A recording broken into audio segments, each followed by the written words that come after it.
Good morning, guys. Welcome to the latest episode of the Ridgebacks Rumble Talk. And today we have the very special dancer and, of course, graduating senior Danielle Bates. Danielle, do you want to say hi to everyone? Hello.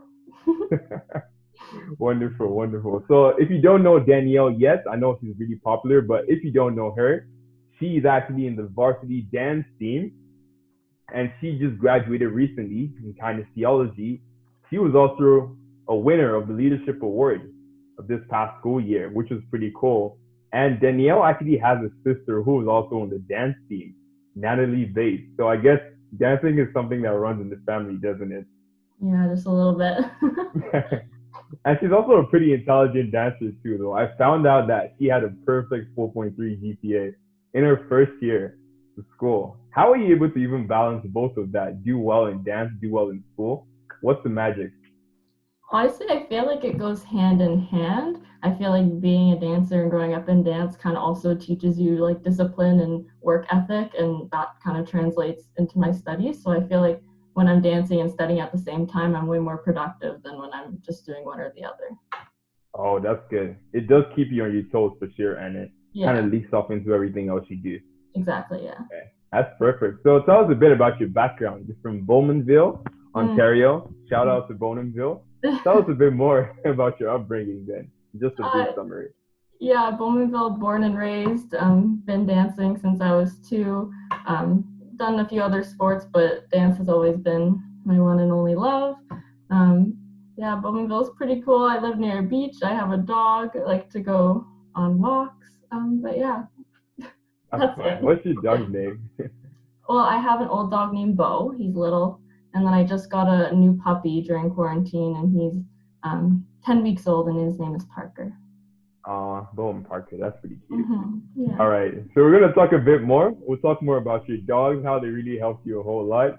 We'll talk more about how you got into dancing in the first place, what makes a good dancer, how you found the Ridgeback season, the highs and the lows. But first of all, I have a few questions to ask you just to get you warmed up, if that's okay with you. hmm Yeah. Okay. So first of all, let's talk a bit about your teammates though. Who would you say on your current dance team you are most impressed by? Maybe it's a rookie, a freshman, or maybe it's a senior. Who are you most impressed by on this team? Definitely Doriana. She's like a superstar, and I've always looked up to her. I've known her for probably like 12 years, and she's just honestly a great role model for everyone, including me. And she blows me away in everything she does, whether it's dance or school. She recently just became, I think, the vice president of student life, so she's killing it in all sorts of ways. That's really sick, man. I guess we have to talk to Doriana in that case. Yeah. That's a whole lot. So let's actually talk about your head coach as well, hmm Jaslyn. What would you say about Jaslyn, though? What do you love most about maybe her coaching style, how she's really helped you guys overall, and whatnot? Jocelyn's really good in a bunch of areas. I've known her for quite a while. She taught me before I came to university in dance.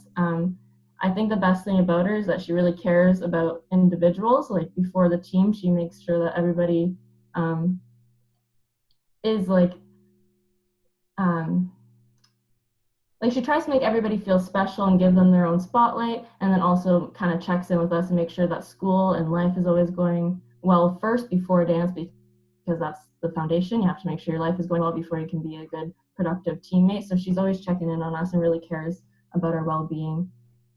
That's the best thing That's about really it. good. Like a Mm-hmm. parent, you want to make sure that you have a very balanced lifestyle Yeah. in everything.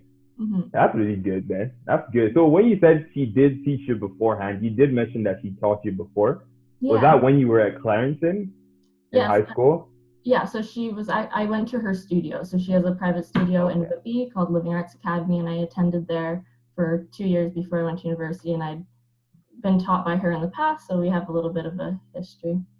Oh, that's good. So how did that make that chemistry or bonding or ease happen when she came in this year? Was that so fluid or were you overjoyed? What was that experience like? Yeah, I was definitely overjoyed. I love working with her, and like I haven't worked with her in a student teacher capacity in a few years, so it was nice to rekindle that for one nice year. So That's yeah, good. Good time to spark up that flame again. yeah, So now knowing that you did win the leadership award, first of all, congratulations for that. yeah. Thanks so I'm much. sure for you to be able to win that, you are definitely a hard worker, very focused, very committed, meaning that you'll be able to see other people on your team who are equally great hard workers as well. Who would you say are some of the most hardworking people that you say, oh, this person has really gone above and beyond in terms of their work ethic on the team and really brought the team together? So other people on my team? Yes. Definitely Samantha Latta. She's always keeping us in check. She's very focused, straightforward kind of girl. I can go to her for anything. She really brings like a light spirit to the team. So definitely her. And then my sister Natalie, like I hate to like bring my sister into this, but she really is a star and like a leader in the making. And she's always been, very focused and passionate, and it makes her a good leader in the making. That's great. So we're definitely looking forward to that too.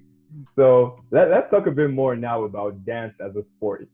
Let's say I just know dance in general, or a viewer just knows dance in general and doesn't really know much about the technicalities of dance competitively.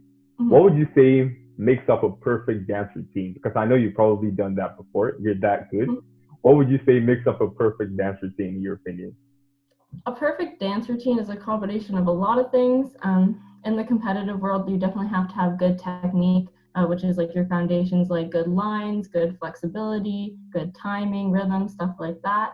The choreography is very important, has to be interesting, has to be capturing. It makes you want to like look at it. If you don't find something interesting, it's not a good dance piece.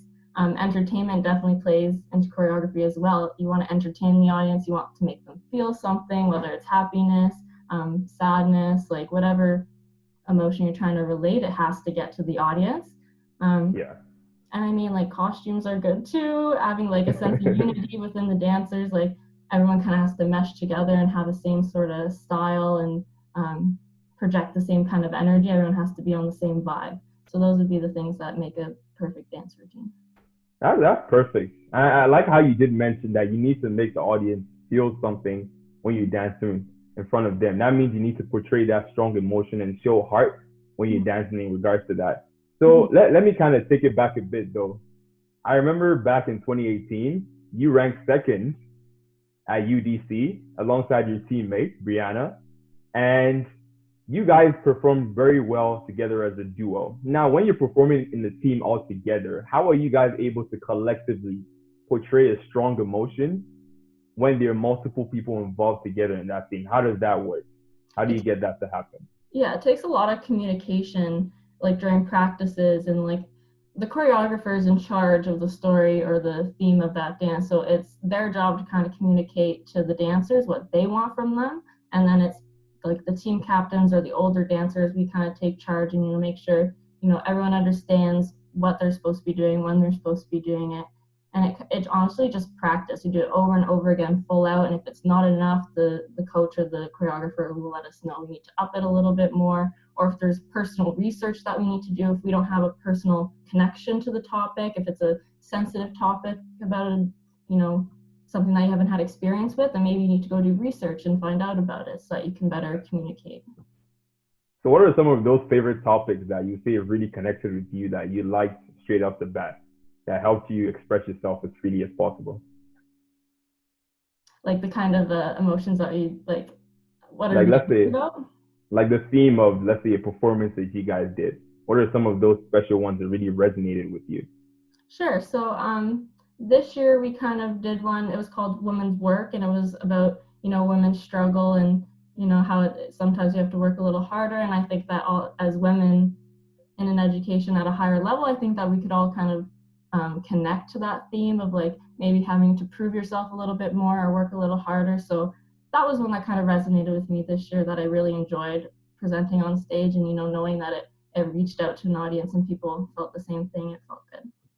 That's very empowering. I like that, and it's a powerful one. So let's now help everyone paint a picture. Now, as a Ridgeback dancer, you definitely said that you guys have to really put in a massive amount of work to even get those results that you do. What is a day in the life of Danielle as a Ridgeback dancer? What is a day in the life like for you? Just to paint a picture of how hard you have to work on a regular basis to get those results. Oh goodness. So we wake up. Well, this year I had an internship with athletic therapy, so I was also kind of part of the basketball team, had to be at their practices. So Their practices were always in the morning, wake up super early, do my athletic therapy internship, go to class. Oh gosh, before that I have to wake up in the morning, and I usually had to prep like 3 meals for the day because I usually did not go home from like 7 a.m. until like 10 p.m. at night. So I packed my three Wow. meals in the morning, go to school.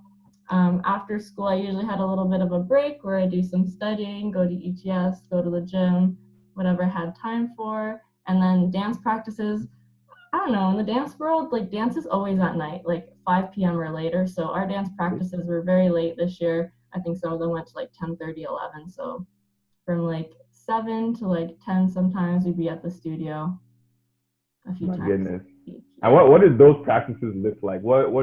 What is, let's say, the itinerary for a standard practice session in the studio? So we usually show up early.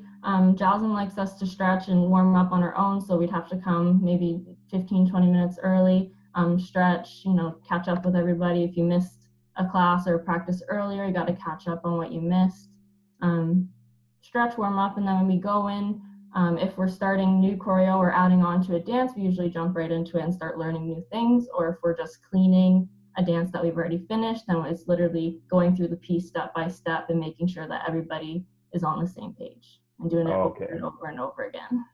Yeah, good, good. So that's very accommodative. If let's say you miss a session, it's very easy for someone to blend back in and get in Yeah, the hang of things. I wouldn't recommend it. It's not great to practice, but it happens. People have class and work, and so we're all balancing things. But yeah. Yeah. Okay, that's great though.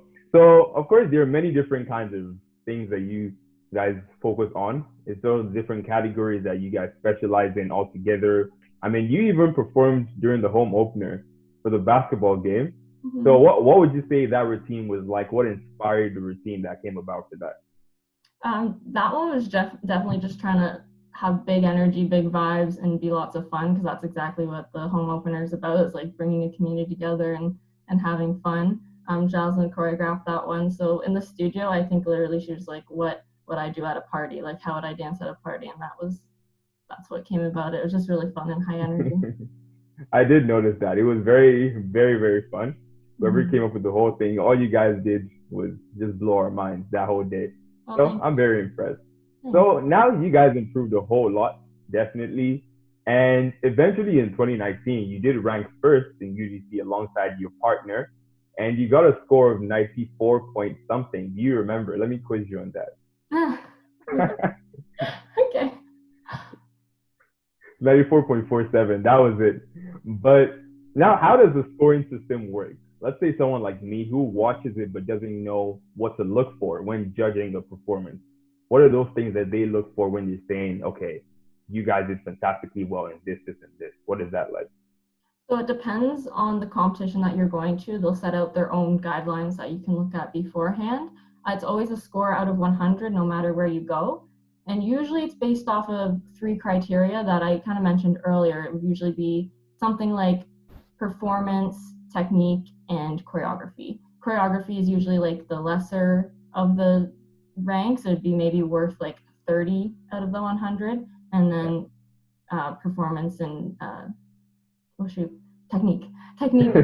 Yes, it's me. But it depends. So yeah, usually a score, like a typical score would be like from like 89 to like 92 or 93, and then like usually 93 and up is usually like would Really be at the level impressive. that we're at is kind of expected 93 and up. So you guys are essentially the best of the best. That's what you're saying. Uh, we're trying.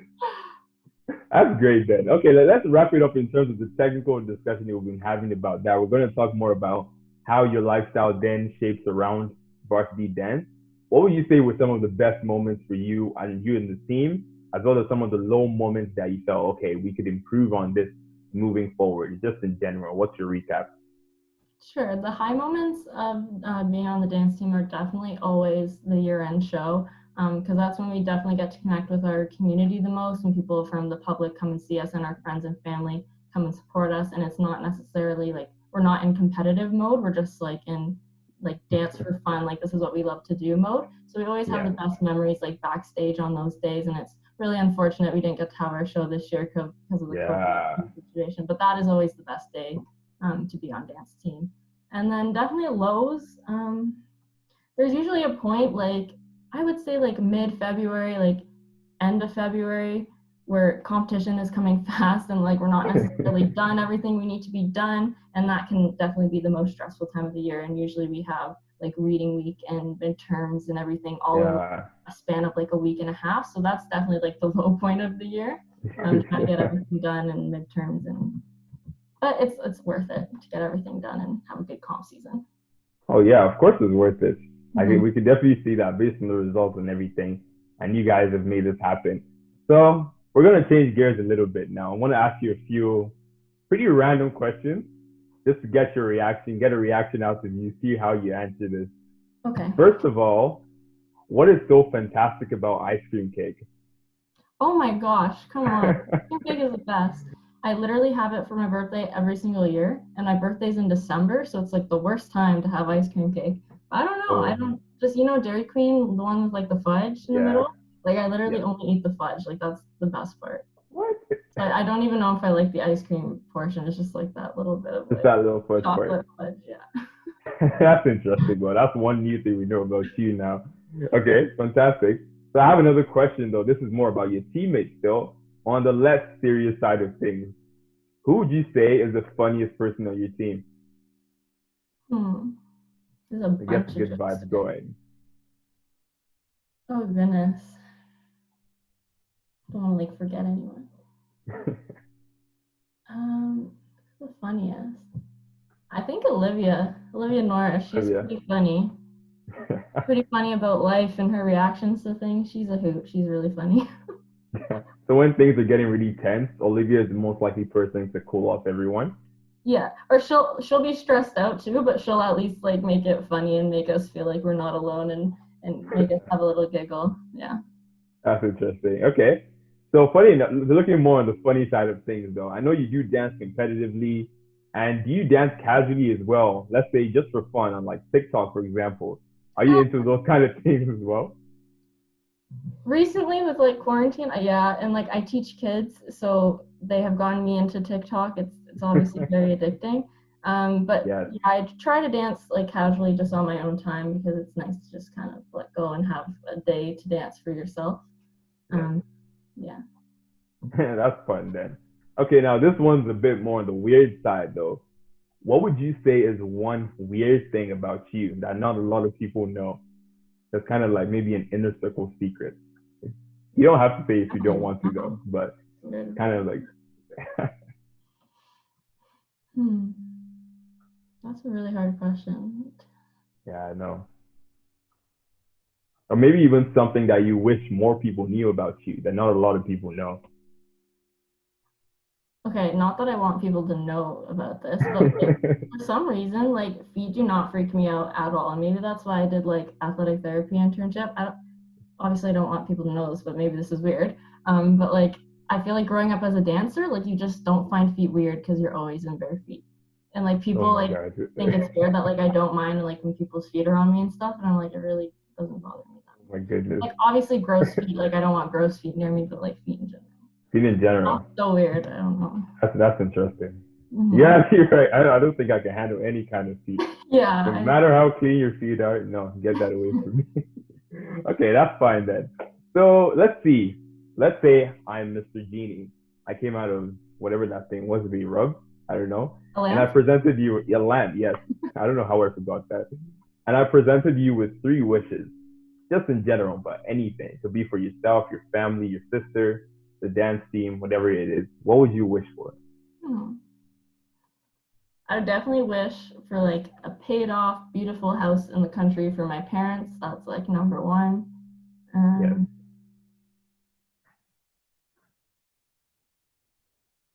I would want like my own personal like dance space, like dance studio, but like just for me, like not open to anyone else. Just like a nice like barn situation that was like a dance studio inside, just for Yeah. me. Big speakers, mirrors. That'd be two.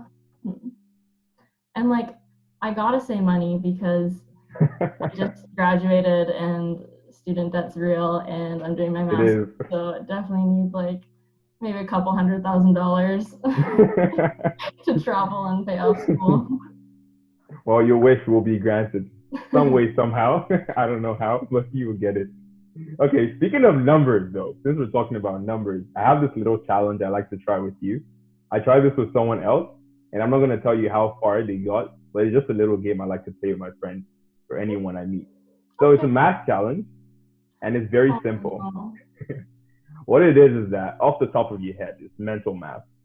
It's basically called the multiply by two challenge, where you start from two and just see how high you can go. So if I say, what is two times two? 4, Four. Okay, what's four times two? 8, What's eight times two? 16, What's 16 times two? 32, What's 32 times two? 64, What's 64 times two? I'm getting really good. 128, Yes, yes. What's 128 times two? Getting really tough now. 256. Yes, so wonderful. Now, what is 256 times two, Danielle? Hmm. 508. Oh, so close, so close. 512, Oh just no. off by Okay. six. But that Shoot. was a really good attempt. That's the furthest anyone has gone so far. So Oh, congratulations. thanks. Congratulations. Those times tables in grade Yeah, 2 paid off. yes, it really did. So now let's see how you did speak about how COVID kind of cut your season short, literally right before it was just about to really, really start in March. And that for anybody, I'm sure, would be very tough to take, considering all the hard work that you guys put in as a team. How did you personally handle the situation? How did you react to it? What was going through your head when you found out about that?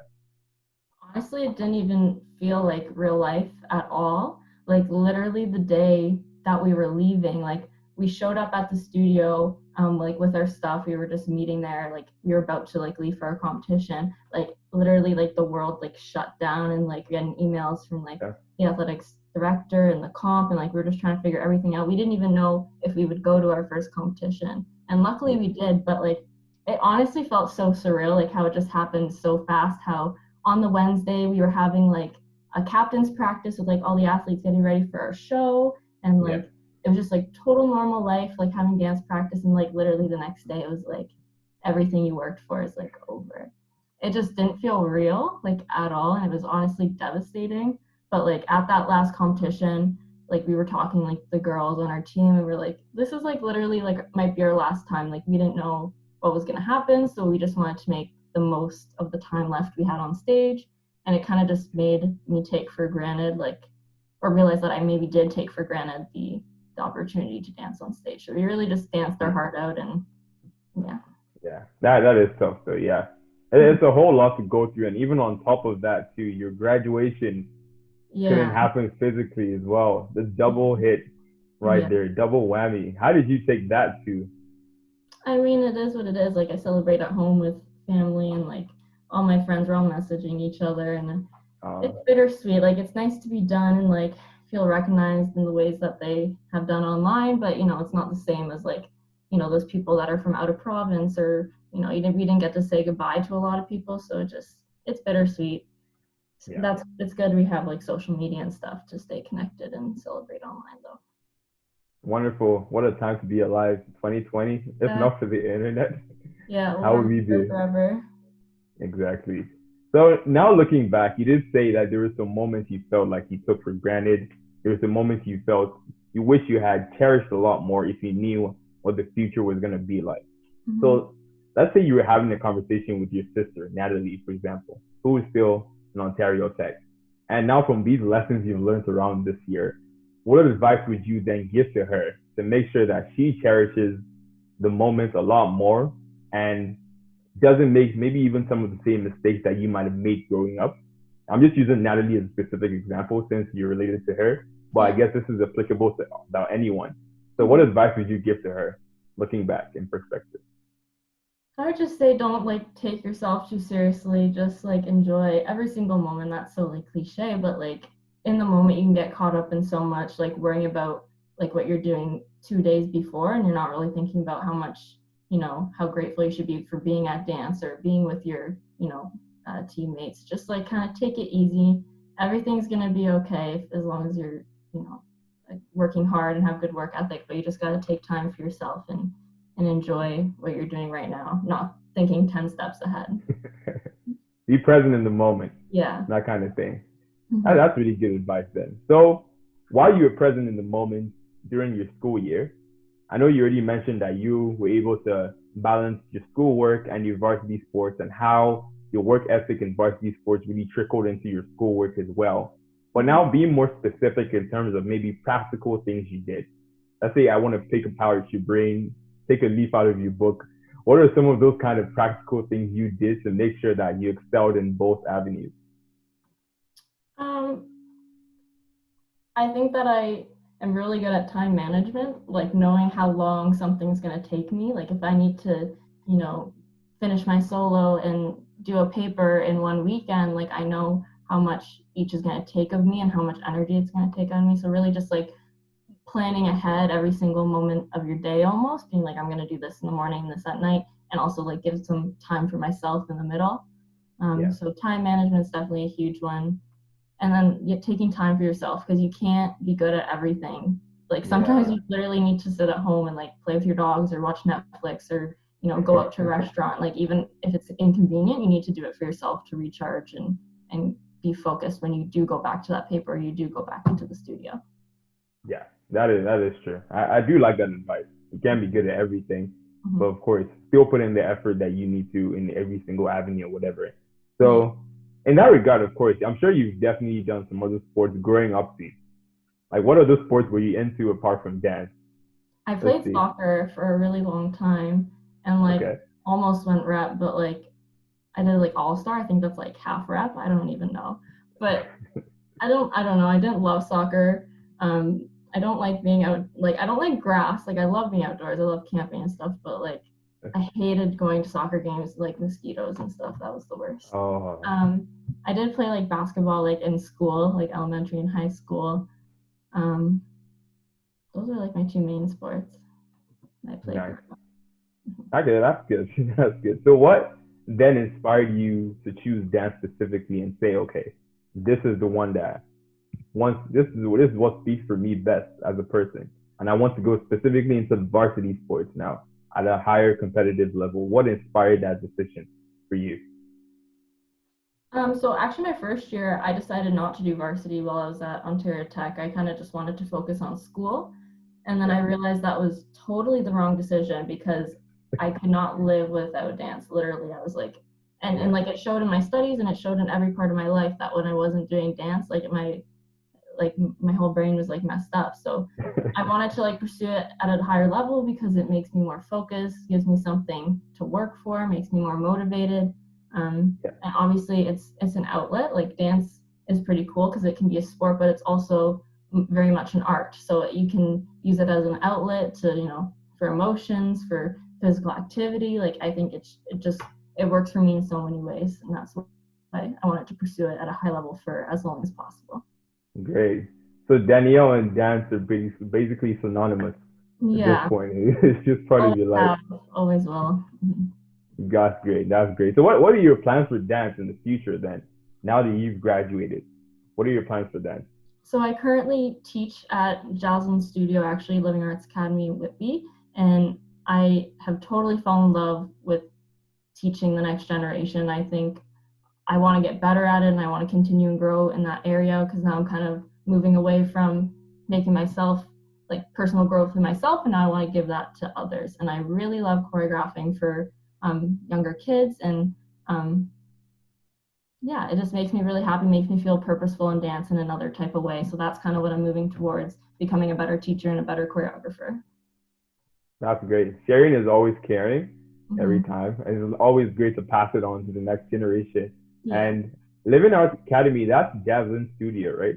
Yes. Oh, that's great. So you guys get to still stay connected even Yeah. onwards. Always. Always. Yeah. That's awesome. Found a friend for life. Mm-hmm. So let's say I want to go out to meet my friends. I said I just met a really talented dancer, and I want to impress my friends with a dance move.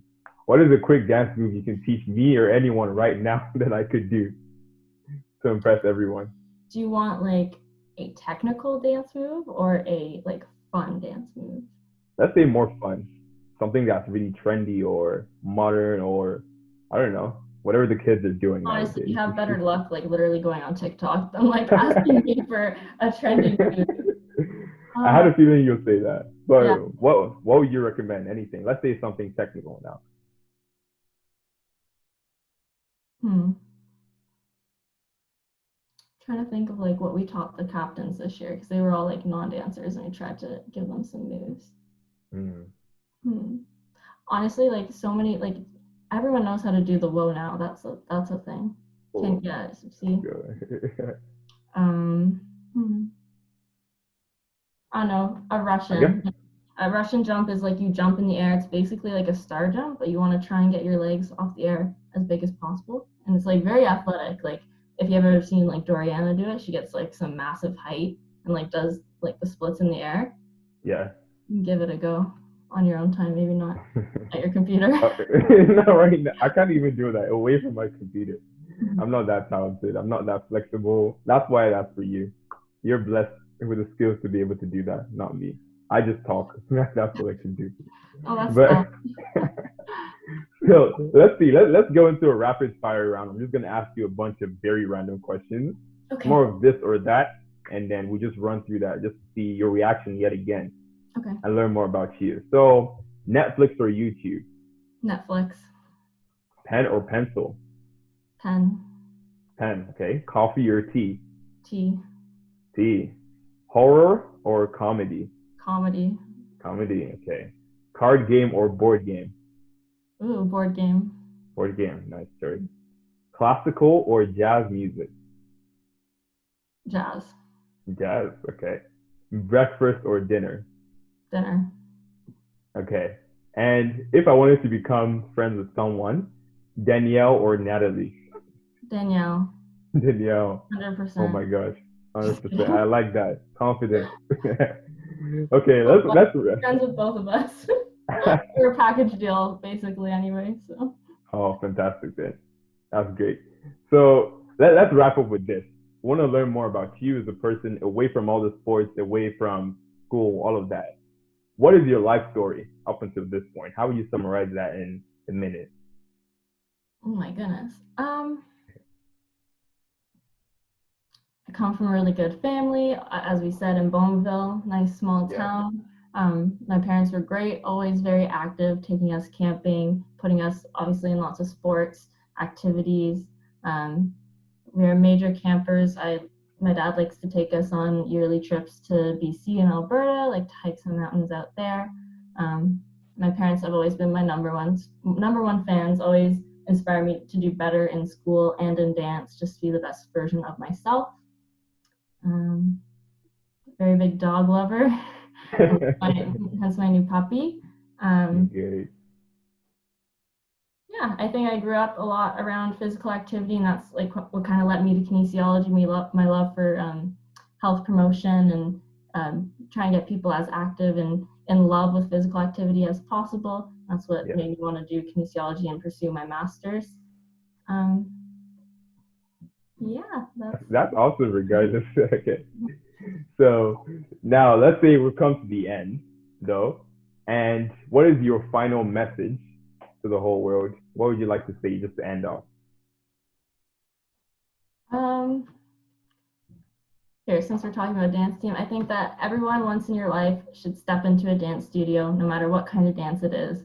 A lot of people don't understand how hard or how much fun it can be. So get in a dance studio, take your friends. You'll find such a great community and get some physical activity. It's a win-win deal.